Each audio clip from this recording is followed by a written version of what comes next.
Hola mis queridas y queridos estudiantes de nuestro curso Estadística Aplicada y bienvenidos hoy a comenzar nuestro trabajo con los contenidos. Hoy vamos a estar hablando acerca de los primeros conceptos y vamos a guiar la actividad que ha quedado en la plataforma.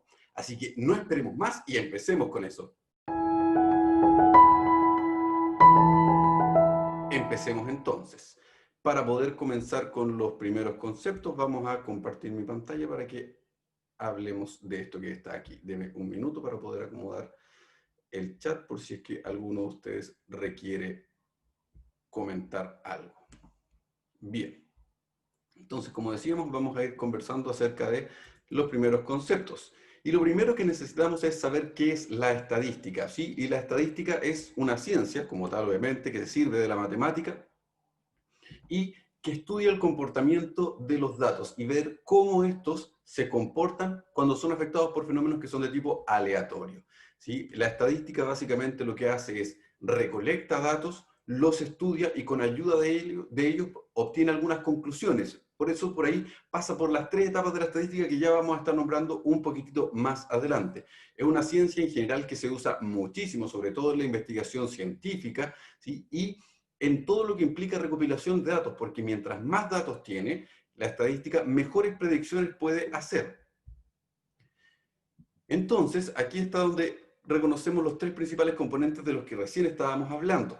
Lo primero que hace la estadística es recoger los datos, y ahí es donde está la sistematización. Y estos datos los presenta. ¿Los presenta en qué? Los presenta con ayuda de la estadística descriptiva, en tablas, en gráficos, en indicadores. Hay un montón de ellos. Y estos los presenta en relación a cada uno de los fenómenos que va estudiando, pero no basta con presentarlos, sino que empieza a estudiar el comportamiento de estos datos, en los patrones que tienen estos datos, y los patrones que tienen estos datos son lo que se sirve de las probabilidades, y en las probabilidades estudia ciertos modelos probabilísticos que hemos visto se han ido repitiendo a lo largo de la historia, y con ayuda de ellos entonces comienza a hacer mejores predicciones. ¿Por qué? Porque viene la tercera parte, la toma de decisiones.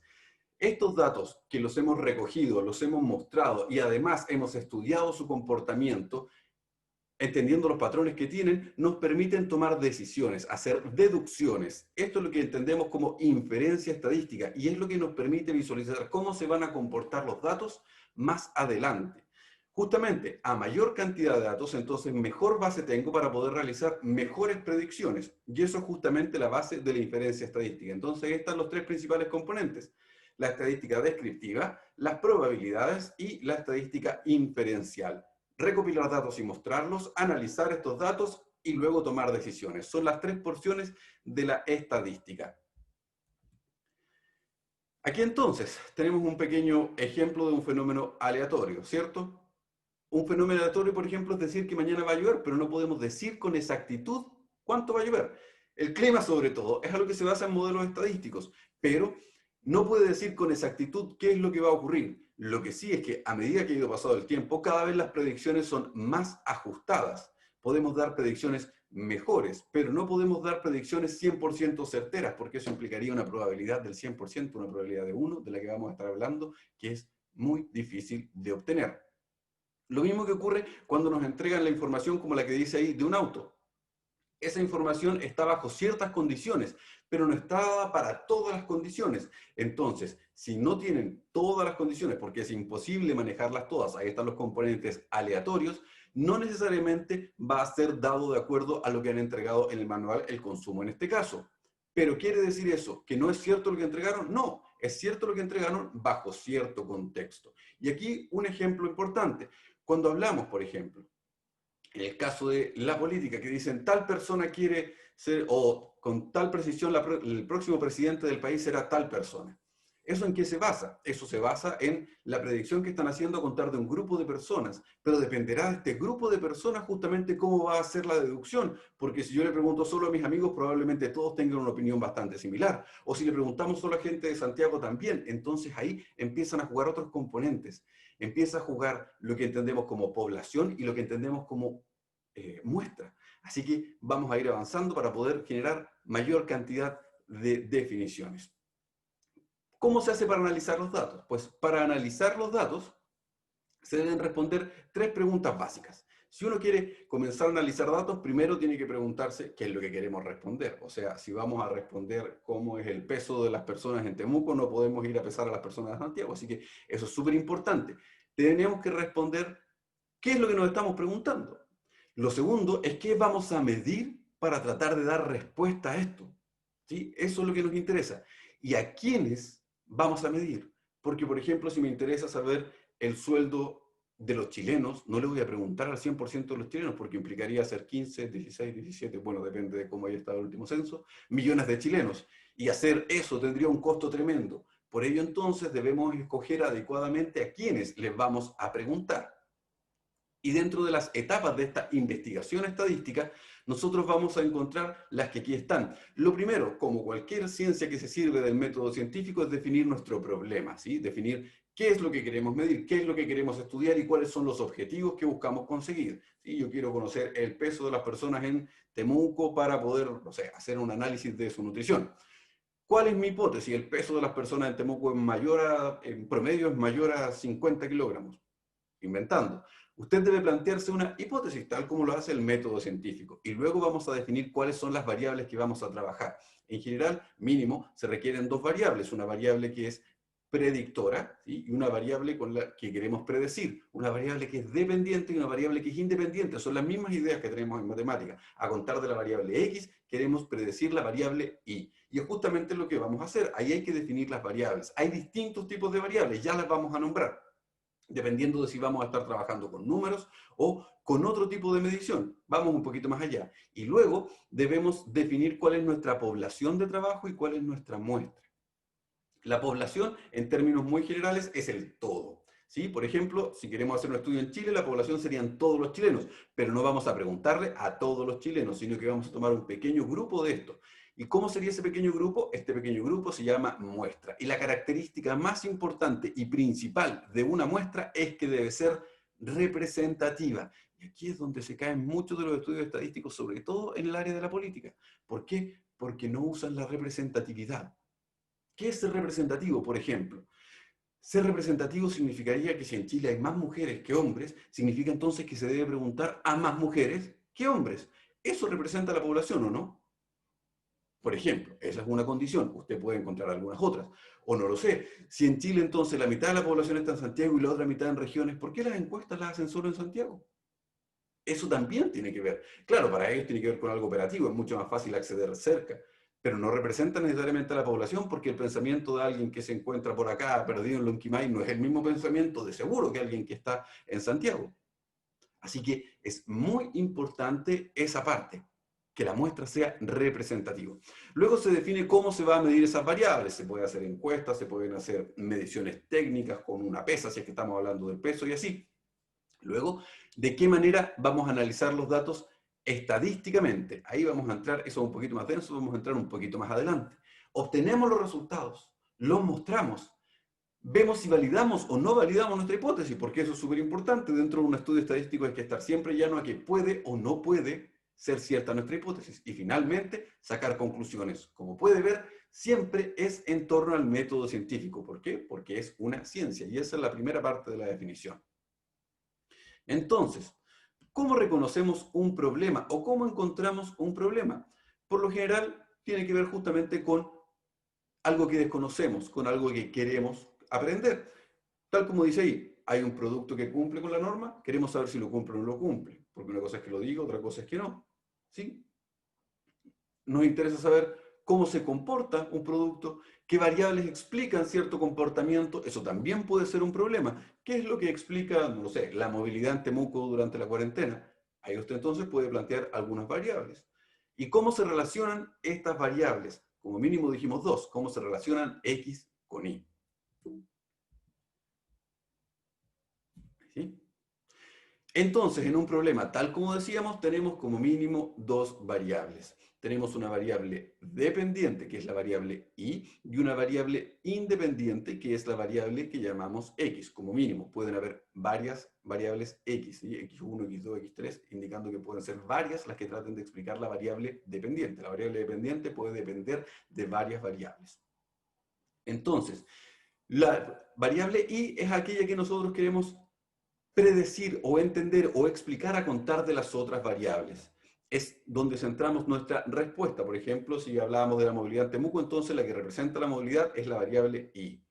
Nosotros necesitamos un contexto para medir a la variable I. No sé, gente en la cuarentena, gente en las esquinas midiendo cuántos autos pasan, por ejemplo, para poder entender mejor los resultados, ¿sí? Y queremos entender en qué se basa. Entonces ahí es donde planteamos una variable independiente, una variable que nos pueda permitir entender esta movilidad. Por ejemplo, no sé, cuántos de los autos van al supermercado. Entonces ahí entendemos si es que esa es una variable o no que permite la movilidad. No necesariamente puede estar presente o no presente en el problema, puede que aparezca y nos demos cuenta que hay otra variable que no habíamos considerado. Pero lo importante es la relación X-Y. Siempre funciona de la misma manera tal como usted trabaja en la matemática. Como puede ver, la clave para un estudio estadístico siempre es primero plantear nuestro problema e intentar comenzar a trabajar con él. Plantear correctamente las variables y entender el contexto de dónde estamos trabajando. Así que, mis estimadas y estimados estudiantes, díganme, ¿hay consultas respecto de lo que estamos conversando ahora? Dejo abierto el micrófono, también tengo abierto el chat por si desean hacer alguna consulta. Si no tiene una consulta, entonces por favor me indica con un no para poder seguir y avanzamos. Los escucho, los leo.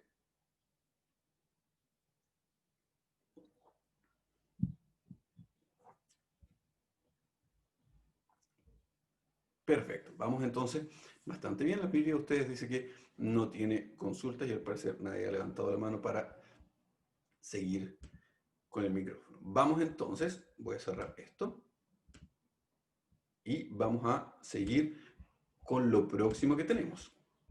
Deme un segundo para poder habilitar la presentación que también está disponible en nuestro campus virtual. Y ahora sí, entonces, comparto la pantalla con ustedes de esta segunda parte de lo que debemos hacer. Déjenme habilitar el chat, ya está. Ahí. Y podemos ir avanzando entonces. Sigamos con esto de los primeros conceptos. Dentro de los primeros conceptos hemos hablado, definimos ahí someramente lo que es una variable. Una variable dentro de la definición matemática que se usa en general es algo que está sujeto a cambios. Es una característica, ¿sí?, que nosotros vamos a medir, que nosotros podemos medir dentro de un grupo y lo podemos medir varias veces. Eso es importante. La intención sí es que deben ser medidos con el mismo instrumento. Así, por ejemplo, una variable puede ser el peso. ¿Por qué? Porque lo podemos medir, justamente. Y lo podemos medir un sinnúmero de veces con el mismo instrumento, una pesa. Así entonces nosotros definimos una variable. Es justamente una característica de nuestra población. ¿Cómo se clasifican? Pues bien, las variables en general se clasifican de dos maneras debido a la dependencia en dependiente o independiente. Esto ya lo explicamos, y la variable que buscamos explicar y la variable explicada, la variable que buscamos predecir y la variable predictora, ¿sí? De acuerdo a cómo son, se definen cuatro tipos, divididos en dos grupos. Están las variables cualitativas, que son cualidades, ¿sí? Cualidades, por ejemplo, como el color de ojos, el sexo, ¿sí? Esas que son dadas en el fondo por una palabra, ¿sí? Las cualidades. Y dentro de esas cualitativas existen dos tipos, las cualitativas nominales y las cualitativas ordinales. Las cualitativas nominales son aquellas que no tienen un orden jerárquico. Es decir, por ejemplo, el sexo de la persona, ¿sí? No hay ninguno que esté por sobre otro, son todos iguales. Entonces, como no tiene orden jerárquico, es una variable de tipo cualitativa nominal. Mientras que existen las variables de tipo cualitativas ordinales, que son aquellas que sí tienen un orden jerárquico. Por ejemplo, oro, plata y bronce. No son números, son palabras, son cualidades, ¿sí? Pero sin embargo, nosotros sabemos que en primer lugar está el oro, en el segundo la plata y en el tercero el bronce. Ahí tenemos una variable que es de tipo cualitativa, pero ordinal, porque posee orden. Mientras que también están las variables cuantitativas, como su nombre lo dice, se cuantifican, por tanto son números. Y las variables cuantitativas existen de dos tipos. La variable cuantitativa discreta, que son aquellas que, espero usted maneje, son los números, ¿sí?, enteros. Aquellos que son números enteros, números que no poseen decimal, básicamente. En general vamos a trabajar con números positivos, pero puede que exista alguno en que trabajemos con números negativos. son números enteros que no poseen decimales. Por ejemplo, ¿cuántos hijos tiene una familia? O tiene uno o tiene dos, pero no tiene 1,5. ¿Sí? Hay variables que nosotros medimos como números enteros. Por ejemplo, el peso puede ser tratado como una variable cuantitativa discreta. ¿Por qué? Porque usted puede pesar 64 o 65 kilos, por ejemplo, y no usar los decimales. Pero si usa decimales, entonces estamos en presencia de una variable que es de tipo cuantitativa continua. Y continuidad nos permite trabajar un montón de cosas matemáticas, nos va a permitir hacer uso de varias herramientas que espero usted ya maneje. Y finalmente está la escala, ¿sí? En cómo vamos a medir, ¿sí? Vamos a medir mediante una medida, mediante un orden o mediante alguna razón. Pero ahí en general nosotros vamos a utilizar medidas o vamos a asociar palabras, tal como habíamos dicho antes, a los tipos de variables. Luego tenemos dos conceptos fundamentales, población y muestra. También los estuvimos conversando ya. Como dijimos, la población es el total de elementos o unidades experimentales. Todos los chilenos, clasificados, ¿sí? Clasificados en un pequeño grupo que podría ser nuestra población objetivo. Si nosotros queremos hacer un estudio, por ejemplo, en Chile con respecto a los niños, lógicamente vamos a establecer bandas entre las cuales vamos a decir quiénes son los niños. Pero la población en general son el todo, que cumplen o que tienen características en común. Si vamos a hacer un estudio en todos los chilenos, ¿cuál es su característica en común? Ser chilenos. Si vamos a hacer un estudio de todos los estudiantes de la Universidad de la Frontera, ¿cuál es su elemento en común? Son estudiantes de la Universidad de la Frontera. Y así, tienen elementos en común. Y dentro de esa población, ¿cierto? De esta enorme población, nosotros tomamos una pequeña muestra. Así como, por ejemplo, tenemos aquí una población objetivo, que son los estudiantes de la Universidad de la Frontera, que están en Temuco, que no hayan estudiado otra carrera, de ingreso 2011, de una carrera de ingeniería y que estén en primer año. Eso, por ejemplo, es una población objetivo, y dentro de esa nosotros vamos a tomar una pequeña muestra. Y una pequeña muestra es un pequeño subgrupo de la población, con un pequeño detalle. Vuelto a decir, debe ser representativa. ¿Sí? Debe ser representativa dentro del estudio. Existen dos grupos, tal como dice ahí, las representativas y las no representativas, en la que nosotros tomamos elementos aleatorios y otras en las que no tomamos elementos aleatorios, sino que los escogemos obligadamente. Y ahí es donde entra el tipo de muestreo. Usted puede, dentro de esa población, hacer un sorteo aleatorio, un sorteo probabilístico, ¿sí? Y ahí entonces nosotros nos interesa el comportamiento de la población. Cuando queremos estudiar el comportamiento hacemos un muestreo probabilístico y tomamos simplemente a cualquier persona bajo la condición de que sea representativo. Por ejemplo, representativo en el sentido de que nosotros podemos estratificarlo y decir, ya, voy a tomar 3 mujeres, 2 varones, 3 personas mayores de 40 y así voy seleccionando qué es lo que quiero.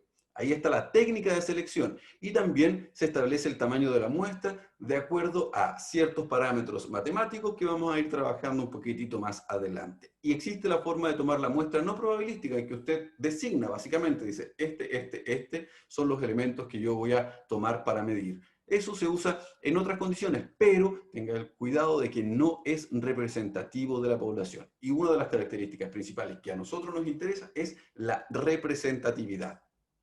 Como decíamos ahí, hay varios tipos de muestreo, están nombrados, no es tan importante que nosotros los trabajemos, pero dentro de los probabilísticos está el aleatorio simple, que es simplemente ir sorteando gente, está el estratificado, en que nosotros dividimos en pequeños grupos y vamos sacando de esos grupos y ahí encontrará algunos otros. ¿Sí? Y entre los no probabilísticos están, obviamente, están los de conveniencia, que son los que nosotros sacamos, teoréticos debido a cómo nosotros estamos planteando nuestras ideas, vamos a hacer las clasificaciones, y ahí hay varios tipos de muestreo. Usted, si quiere, puede profundizar un poquitito más respecto de ellos. Y ahora sí, queda para ustedes entonces 2 actividades en nuestro campus virtual. ¿Cuáles son estas actividades? Pues ahora las vamos a ir a ver. Así que si me permite, vamos a compartir nuestro campus virtual para que podamos trabajarlo.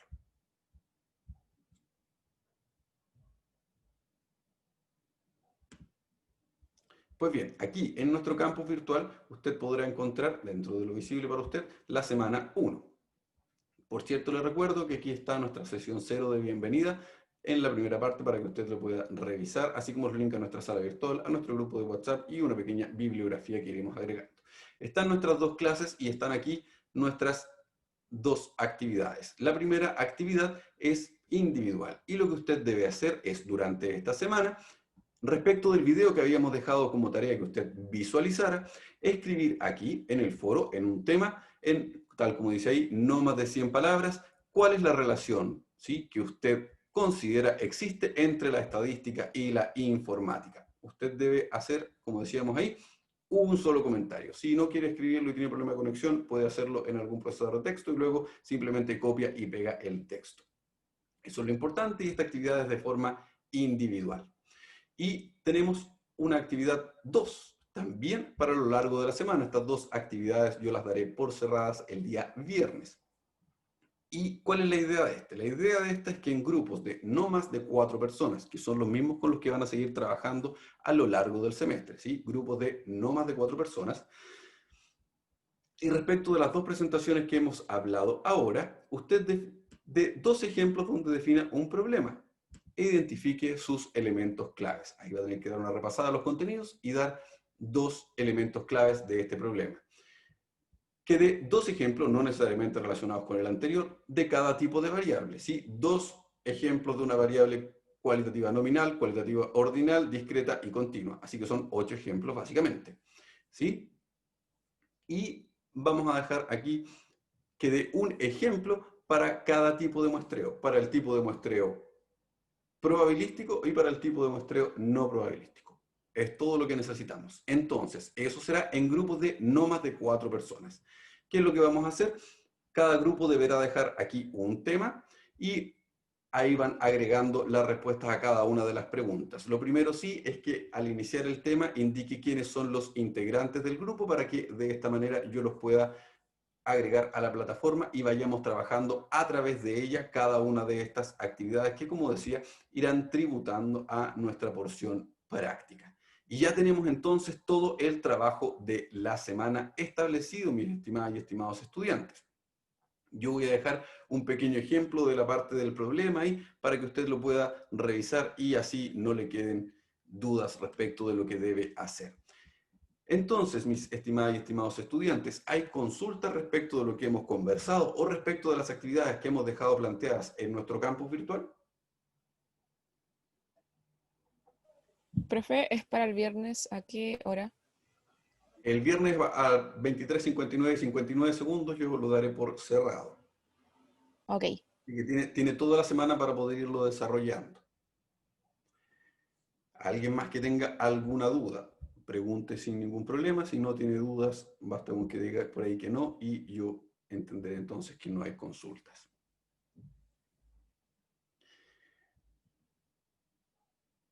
Bien, mis estimados y estimadas estudiantes, eso es lo que debíamos trabajar, de hecho, durante esta semana, porque es nuestra semana introductoria. Voy a tratar de dejar también para ustedes algún apunte para que puedan revisar y reforzar los contenidos que hemos estado conversando durante el día de hoy. Pero por ahora yo me despido y nosotros ya nos vamos a encontrar como con contenido la próxima semana. Así que les deseo un agradable trabajo. Voy a estar atento a sus consultas a través del WhatsApp, a través del campus virtual y a través del correo electrónico. Don Diego, dígame, ¿tiene una consulta? O sea, si el miércoles no vamos a tener clase o no. No, el miércoles no tendremos una clase online, sino que solo estamos trabajando durante esta semana de forma asincrónica. Y el miércoles podemos, por ejemplo, resolver algunas dudas con respecto al... Claro, yo voy a estar a las 11 de todas maneras en la sala, justamente con esa intención de resolver consultas, pero no vamos a trabajar contenido como tal, don Diego. Entiendo, muchas gracias. De nada. ¿Alguna otra consulta antes de que cerremos nuestra clase? Bien, mis estimados y estimadas estudiantes, que tengan entonces una agradable semana, comienza a trabajar, no se olvide de indicar los grupos, máximo 4 personas, puede ser 1, 2, 3, 4, ahí usted decida cómo quiere trabajar.